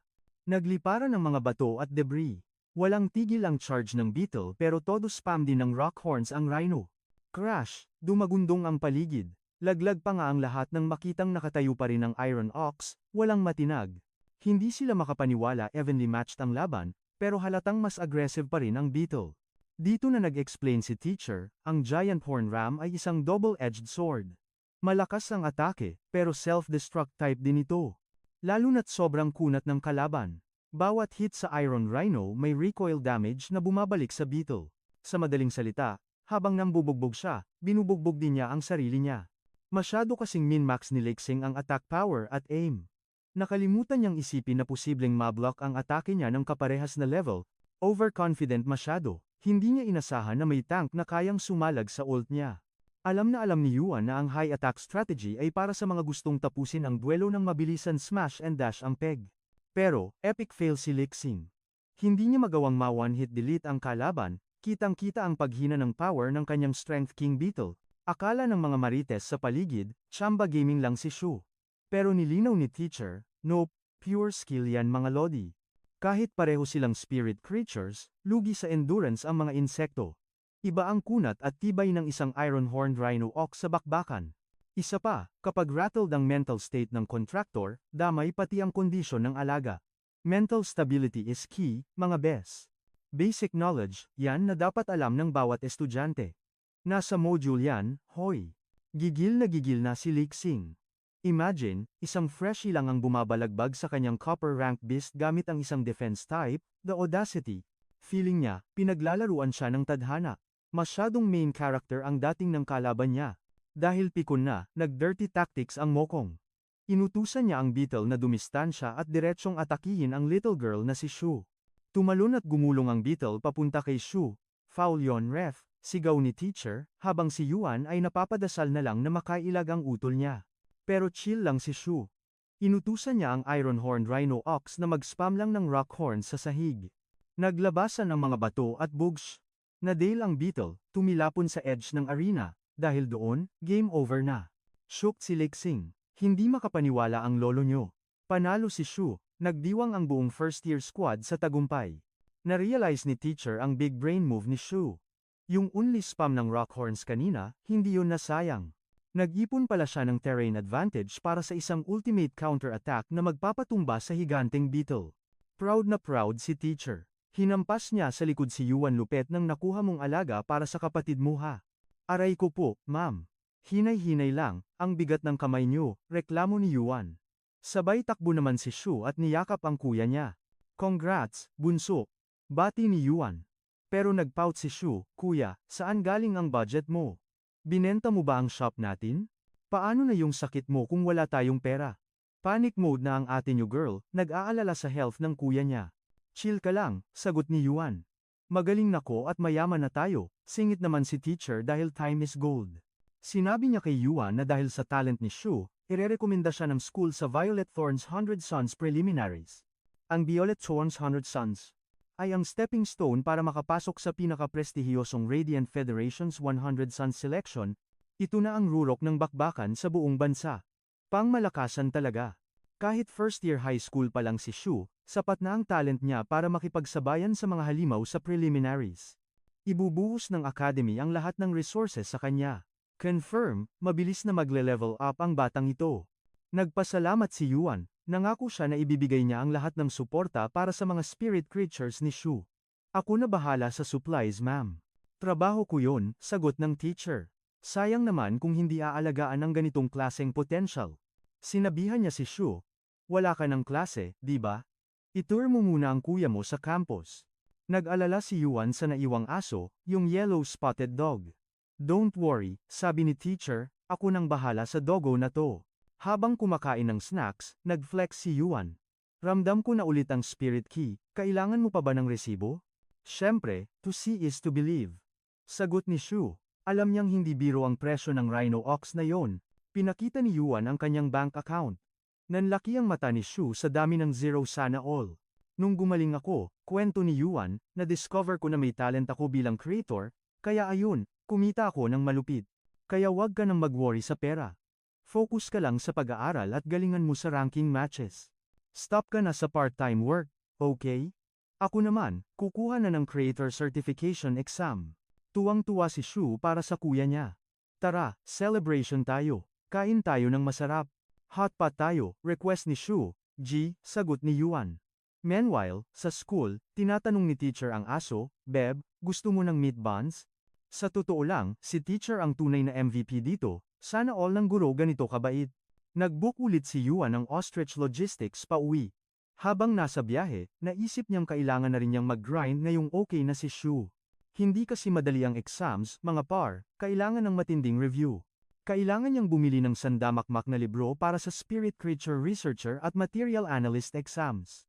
Information overload to. Naisip niyang humingi ng tulong kay Smarty ang kanyang secret weapon. Sa laban kanina, kahit damage reflection ang nagpanalo kay Shu, ang talagang nagdala ay ang stable niyang spirit key. Pero kumpara sa utol niya, kulang na kulang pa ang spirit key ni Yuan para matawag na tunay na pro. Grind pa more. Gustuhin man niyang i-level up si Mobius, yung exclusive trait nitong Lock Spirit? Grabe, sobrang higpit ng conditions, parang mission impossible. Imagine, kailangan magsimula sa normal grade level 1? Pero teka, biglang nag-zoom ang paligid. Shocked si Yuan sa bilis ng lipad nila. Nagpapalakas pala si Manong Driver. Finlex niya ang top speed ng Blackwing Falcon para makakuha ng 5-star rating, muntik na kasing malate si Yuan kanina he. Sabi ni Yuan may mga cheche-bureche pa siyang bibilhin. Suggestion naman ni Manong, mag-order na lang sa Starret via Ostrich Logistics, same-day delivery na, hassle-free pa. Pagdating sa bahay, ayun, lowbat na ang ibon. Wasak na wasak si Falcon sa pagod. Nag-alala si Yuan, okay pa ba yan? Chill lang si driver, yakang-yaka yan, boss. Walang dapat ipag-alala. Mission accomplished na ang trip at delivery. Kaya hirit ni Manong, boss, pag-good review naman dyan oh. Sure thing, Lodi. Pangako ni Yuan sabay thank you sa effort.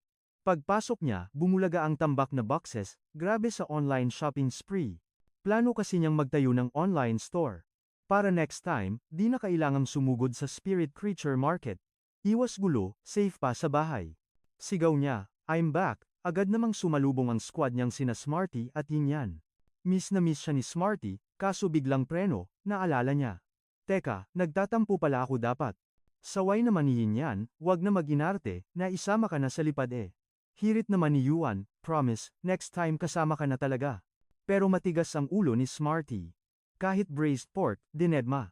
Isip-isip ni Yuan, napaka-childish naman ito. Buti na lang, Boy Scout siya laging handa. O eto, sabi niya sabay labas ng sorpresa.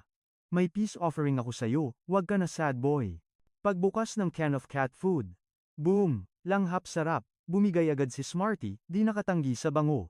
Cancelled na ang tampo. Sabi ni Yuan, kung bet mo yan, araw-araw kitang bibilhan, spoiled ka sakin. Singit naman si Yin Yan, sa akin, meron. Syempre meron. Ipinakita ni Yuan ang Elite Grade Creeper exclusive lang para sa kanya.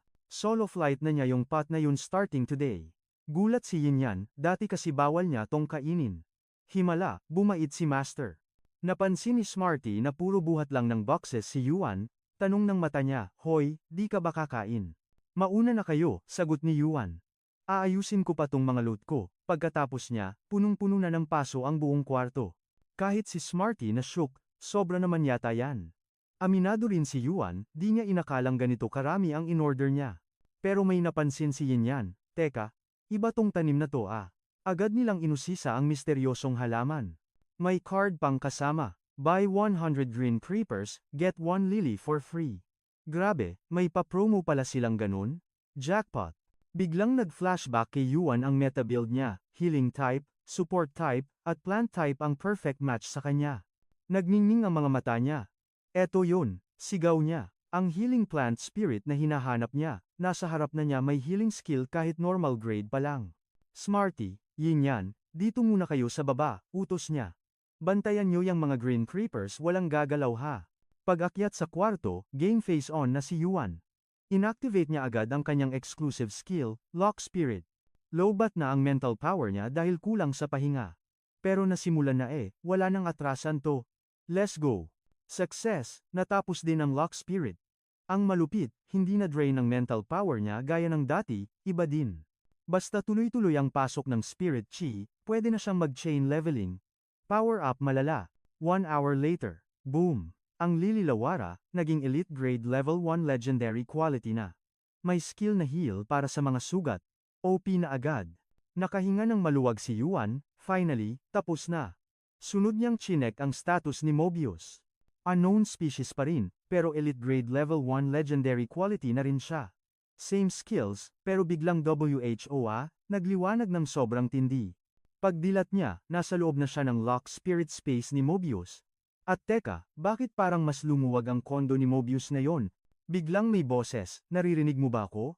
Sagot naman ni Yuan, loud and clear, Lodi. Bati niya, Mobius. Long time no see ah. Pahabol na trivia lang mga Lodi, mini lesson muna tayo.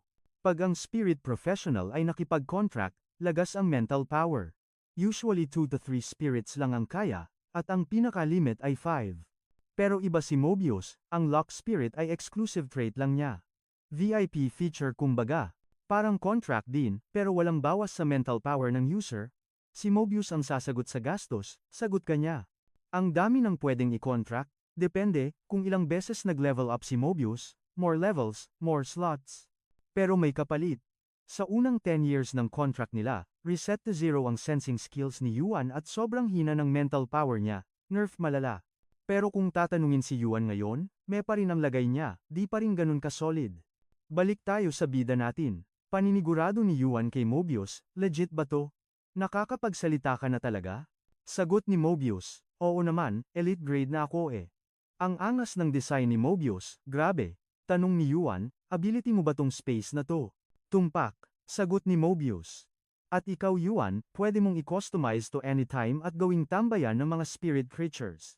Nagtataka si Yuan kung anong silbi ng pool dahil wala naman siyang masense na kahit anong spirit chi mula rito. Ang paliwanag ni Mobius. Ordinaryong tubig lang daw yon, kaya walang magic. Nalito si Yuan, pero humirit si Mobius ang tubig daw ay hatid ay swerte at kayamanan. Napakamot na lang si Yuan sa ulo, may sariling personality at trip din pala ang system na ito. Para matest, naghagis siya ng kung ano sa tubig. At boom, kahit yung low-quality energy stones na pang flower pot lang, biglang naging OP ang buga ng spirit chi.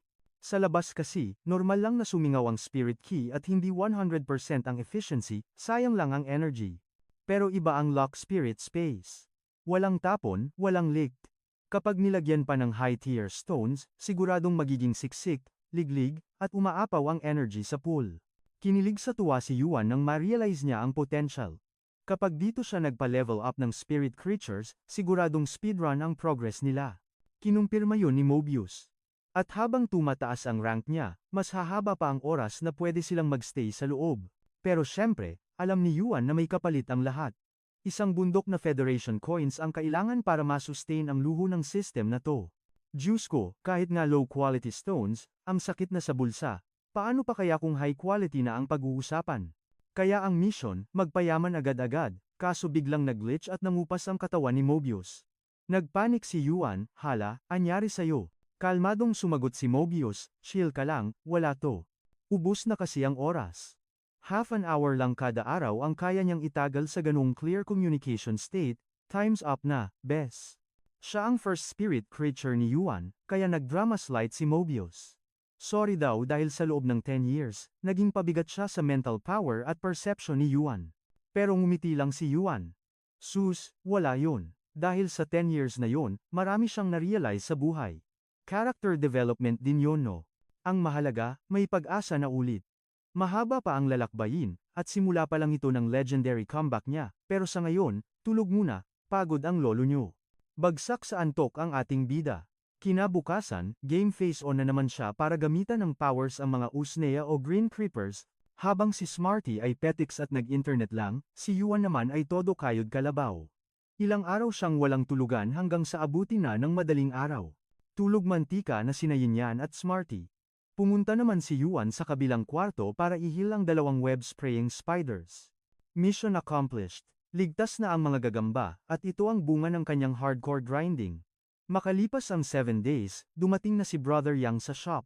Bago pumasok, napadasal muna si Brother Yang sa langit. Lord, sana ito na ang turning point ng buhay ko, please lang. Kasi naman, inaamin niya sa sarili, parang mission impossible na makapag-produce ng 100 pots ng Usnea sa ganitong kaikling panahon. Sobrang swerte niya lang talaga na nakadampot siya ng Spirit Creature Store na may legit na creator sa likod. Jackpot! Pagbukas ng pinto, chill lang na naghihintay si Yuan, alam niyang darating si Yang dahil sa urgent need nito at sa bilis ng deal nila. Pinapasok siya ni Yuan. Si Yang naman, kinokondisyon na ang sarili, okay lang kahit 30 pots lang ang gawa, pwede na yun pampasimula. Basta may mailagay lang siya sa bago niyang breeding base, may pag-asa pa ang negosyo. Pero pagtingin niya sa kanan, paso. Pagtingin sa kaliwa, paso ulit. Sandamakmak na paso ang bumungad sa kanya. Casual na sinabi ni Yuan, nandyan na lahat. Initially, 76 pots lang ang order, kaya sabi ni Yuan, pumili na lang siya dyan sa 100 pots na nakahanda. Nganga si Brother Yang, halos lumuhod si Yang sa tuwa. Lodi, iniligtas mo ang buhay ko, pero sagot ni Yuan, wag mo na akong bolahin, trabaho lang. Buo ang loob ni Brother Yang. Presyuhan mo na, boss. Kahit magkano, walang tawad-tawad. Babayaran ko. Pero sabi ni Yuan, original price pa rin. Na-touch ang puso ni Yang. Pakiramdam niya, nakatagpo siya ng guardian angel. Sa isip niya, ito na ang sworn brother ko habang buhay. Nangako siyang bibilhin niya ang lahat sa original price, walang labis, walang kulang. Bago umalis, nagbilin siya. Kapag okay na ang breeding base niya, dapat bumisita si Yuan, at kung may rare items siya, kay Yuan niya unang iaalok. VIP treatment, habang pinapanood ang tuwa ni Brother Yang, na-realize ni Yuan, masarap pala maging creator. Pera na, fulfillment pa. Nang tumahimik na ang shop, time to restock na. Tinawag niya si Smarty, Hoy, na-memorize mo na ba yung Star Web registration na pinag-aaralan mo? Biglang sumigaw si Smarty, Master. Emergency. Nagmadaling tumakbo si Yuan, akala niya kung ano na ang nangyari. Umiiyak ang alaga paglapit kay Yuan. Master, huho. Ang taba ko na, hindi ko na makain ng energy biscuits, diet na ba ako? Natawa si Yuan at inalo ito, huy, hindi taba yan, fluffiness lang, pag-check ng stats. Aba, nag-level up na pala si Smarty into elite grade, tanong ni Yuan, feel mo ba tumalino ka? Sagot ni Smarty, yes naman, pero dahil to sa natural genius talent ko, hindi sa evolution, no. Dati, memory ng 1 energy biscuit lang ang kaya niya. Ngayon, pang 5 energy biscuits na ang brain capacity niya. Iba rin ang unit of measurement. Napansin din ni Yuan, nag-iba na ang trip ni Smarty. Mula sa braised pork, energy biscuits na ang new favorite snack, sosyal. Sabi ni Yuan, marami pa akong ipapagawa sa iyo ha? Confident na sumagot si Smarty, ako bahala sa iyo, master. Trust the process. Hinanap naman ni Yuan si Yin. Kaso biglang sumigaw na naman ang isa, master, may masamang nangyari. Deja vu ang peg. Alam na ni Yuan ang galawan. Nagpakita si Yin, alalang-alala, Master, lumiit ako, may sakit ba ako? Bakit ako naging cute size? Si Smarty na ang sumagot, feel ang pagiging senior. Naku, nag-level up ka lang girl. Tumingin siya kay Yuan, tama ba ako, Master? Pagtingin niyan sa kanyang stats, nanlaki ang mata niya elite grade level 2 na agad ang lodi niyo. Ang skills niya, sound spike, kung saan bumabato siya ng matutulis na sound waves, at turbulence, na kayang gumawa ng malabagyong hangin gamit ang pakpak. Sa madaling salita, pangbakbakan talaga ang skills niya. Nagtaka tuloy si Yuan, akala ko ba singer ka, bakit parang pangyera ang moves mo? Dito na umamin si Smarty, may secret training session pala sila, pinakita niya ang ebidensya isang board na ginamit nila. Gawa ba to ng sound spike? Tanong ni Yuan, Sim. Sagot ni Yin Yan. Naglalaro pala ang mga pasaway kapag wala si boss sa bahay. Hamon ni Smarty, subukan natin ulit boss, baka mas lumakas pa ang power niya. Hawak ni Smarty ang board, pero kinabahan si Yin Yan, huy, masyadong malapit yan, delikads. Pero walang atrasan, sinimulan na ni Yuan ang experiment. Kampante si Smarty, carry lang yan, sharpshooter naman si Idol pero nung tumira na si Yin, halos malaglag ang panga ni Smarty sa gulat. Na-realize niyang sobrang dangerous pala talaga, buti na lang kinocomfort siya ni Yin. Next challenge, turbulence naman. Paghataw ni Yin Yan, basag ang tabla. Ibang klase, malayong malayo ang lakas nito kumpara nung normal grade pa lang siya. Confirmed, certified combat class spirit pet nga si Yin. Sakto namang dumating ang delivery sa bahay ni Yuen at pinapirma siya. Habang busy si boss, hirit ni Smarty, isa pa ng test. Pustahan tayo, kaya na yang butasin kahit bakal na plato. Pass muna, tanggi ni Yuen. Ilang beses na nilang ginawa, at pagod na rin si Yin Yan. Needs rest din ang ating bida. Pinagpahinga muna niya ito at pinaliwanag kay Smarty na iba ang purpose ng 100 Question Beast. May special role siya soon. Na-excite naman si Smarty, ano yun boss? Spill the tea naman dyan. Utos ni Yuan, pakainin mo muna yung dalawang web-spraying spiders. Namutla si Smarty, takot na takot makagat ng gagamba. Natawa si Yuen, natural lang pala sa spirit creatures ang matakot sa arachnids, biniro lang siya ni boss bago tinulungan. Duwag ka pala Pagkatapos ng drama, inutos ni Yuan na i-record ang impormasyon ng mga spirit creatures sa store. Simula ngayon, si Smarty na ang data manager. Pero habang nagtatrabaho, napansin niyang umiilaw ng kakaiba ang mga gagamba. Yung nasa kaliwa kulay green, habang yung kanan naman ay kulay purple. Anong nangyayari? Alam na this ni Yuen Senyales, to na magra-rank up na sila. Nagbugas sila ng sapot at binalot ang sarili sa kokon. Bilib na bilib si Smarty, grabe boss, napasabay mo silang mag-advance. Paliwanag ni Yuan, parang yung Iron Horned Rhino lang dati, ready na sana silang mag-evolve noon, kaso minalas at na-injured ng malala.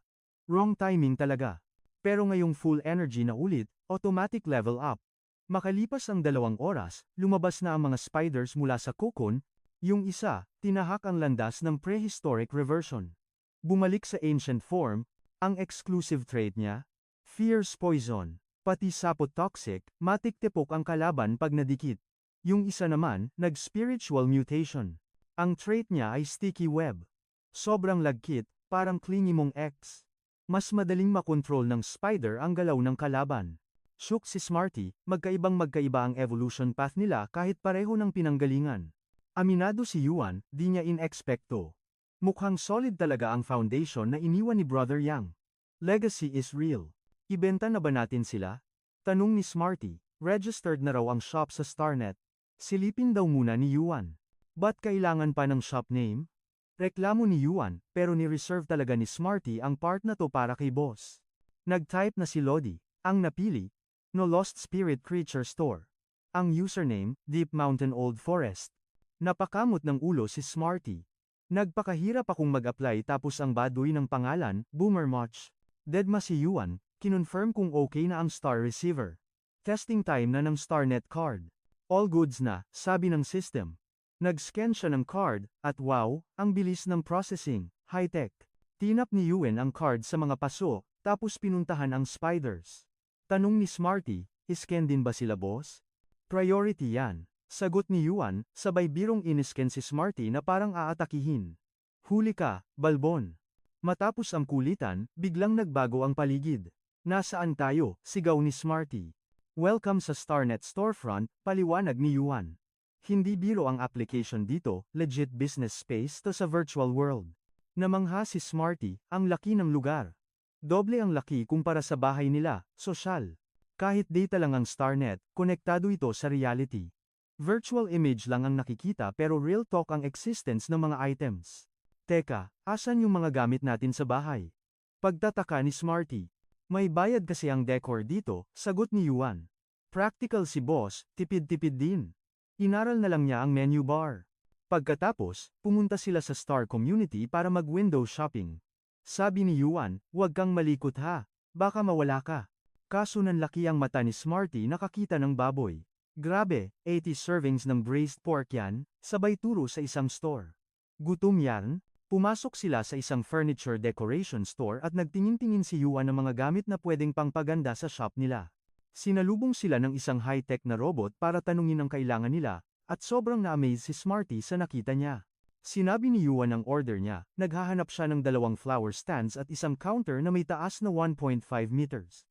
Sinundan nila ang robot papunta sa mga items, pero pagkakita nila sa presyo, halos malaglag ang panga nila at namutla sa gulat.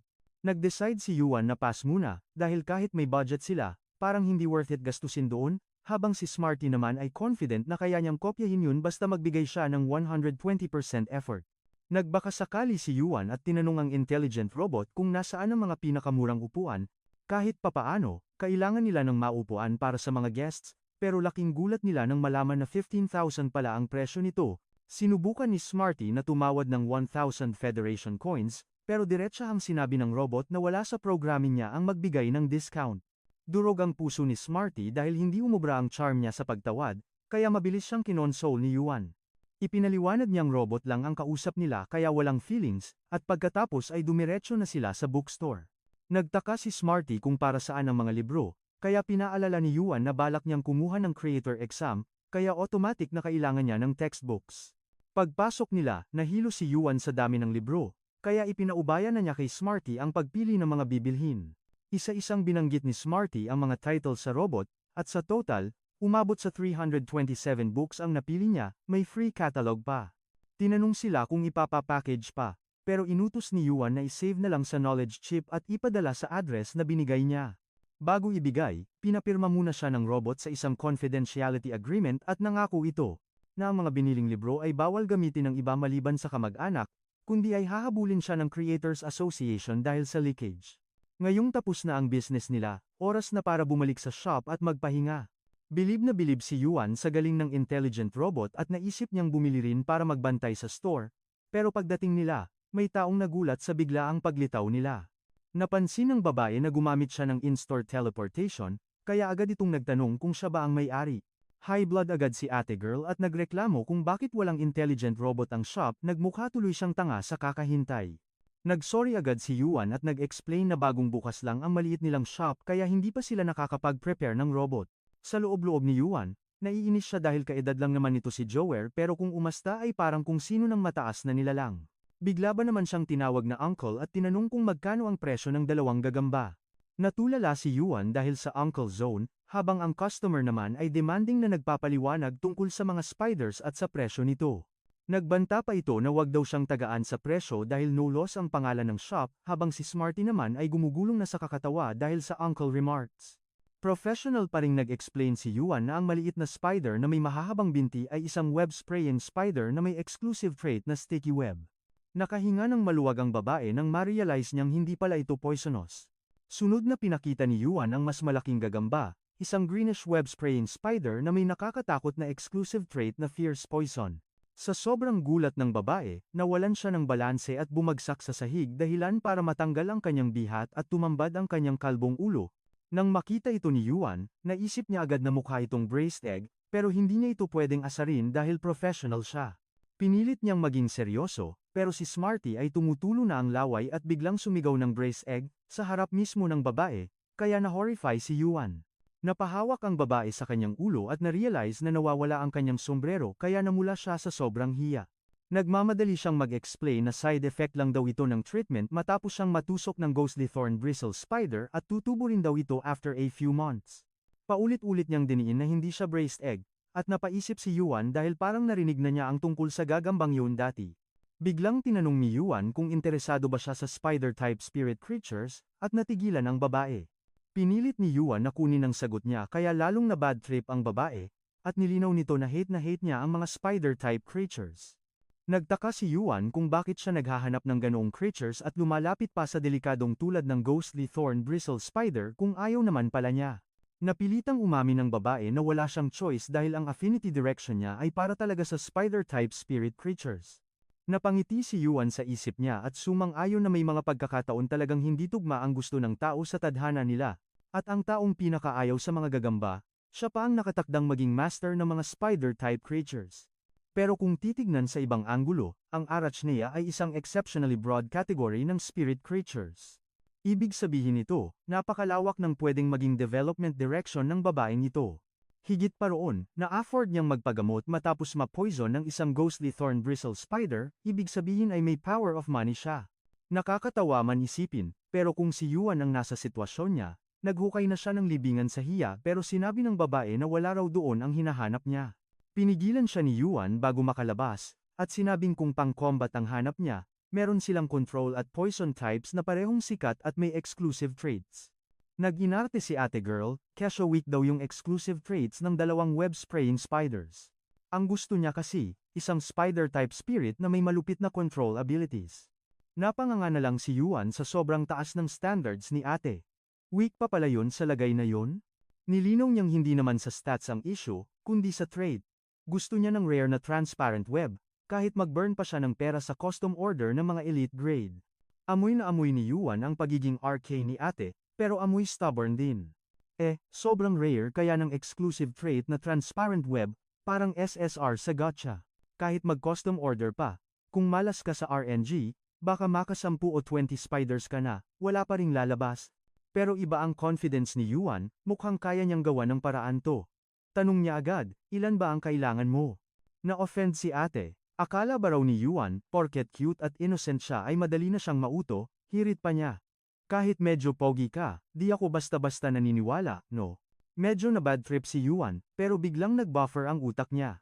Teka, sinabihan ba siyang pogi? Desidido na siyang kunin ang order na to. Hindi dahil sa mabulaklak na bibig ni ate, kundi dahil naaawa siya sa sunod-sunod na kamalasan ng babaeng to. Masyado talagang mabait si Yuan, nagpa-cool effect siya at sinabing, sige, ikaw ang bahala. Good luck na lang kamo. Baka libutin na niya ang 100 shops wala pa rin siyang makikitang spider na gusto niya. Bigla siyang hinarang ni ate girl. Teka lang, meron ka ba talagang paraan kahit di ako bilib sa'yo? Sagot naman ni Yuan with conviction, kung wala kang tiwala sa words ko, edi wala talagang paraan. Suggestion ni ate, i-add muna nila ang isa't isa sa starret. Pag nakuha na ni Yuan ang custom spider doon na lang siya i-notify para bilhin. Boom, gumana ang retreat technique ni Yuan. Napaamo niya ang tigre. Sanay na si Yuan sa mga ganitong customer, kaya tinanggihan niya ang offer, balik na lang daw kapag ready na talagang bumili. Nagpa-cute bigla si ate girl. Huwag ka na magalit, sabi niya. Natakot lang daw siya ma-scam kasi mukhang bodega yung shop na walang decorations.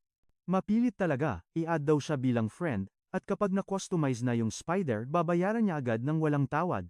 Wala nang nagawa si Yuan kundi pumayag. Nag-tap sila ng cards para maging official friends. Natawa si ate sa username ni Yuan. Pero nung binasa ni Yuan ang username niyang Cloudstream, bumanat agad siya, tirahan niya ng mga Shark Eagle A. Engot, sigaw ni ate. Ano raw siya, sand sculpture. Tuloy-tuloy lang ang bardagulan ng dalawa, pero lamang si Yuan sa asaran. Pinaalala niyang siya ang important shop owner na mag-aayos ng order niya. Tigilan mo nga ako, ganti ni ate. Siya naman daw ang important customer na magpapayaman kay Yuan. Sabay lapag ng 10 radiant coins. Tapos ang usapan, hihintayin na lang daw niya ang good news. Hindi makapaniwala si Yuan sa yaman ni ate. 2 radiant coins per spider, at binayaran niya ang full amount para sa 5 ng hindi man lang kumukurap. Biglang nagningning ang mga mata ni Smarty nang makita ang sandamakmak na pera. Akala niya hindi na sila mawawala ng datong. Excited na siyang bilhan si Yin Yan ng pinakabagong records at sound system. Pero binasag ni Yuan ang trip niya, deposit pa lang yun at makukuha lang nila ang pera kapag tapos na ang mission. Sa ngayon, nakahold muna ang pondo sa official starret custody, safety first daw eh. Buti na lang at nagpadala na si Brother Yang ng final payment kanina, kaya may panggastos pa rin sila. At nung chinek ni Yuan ang presyo ng web-spraying spiders. Susmariusep, 1 radiant coin agad ang puhunan para sa 5 elite grade. Napasigaw si Smarty, bakit parang naglaho agad yung 1/3 ng budget? Yung 3.3 radiant coins ni Brother Yang, hindi pa nga umiinit sa palad nila.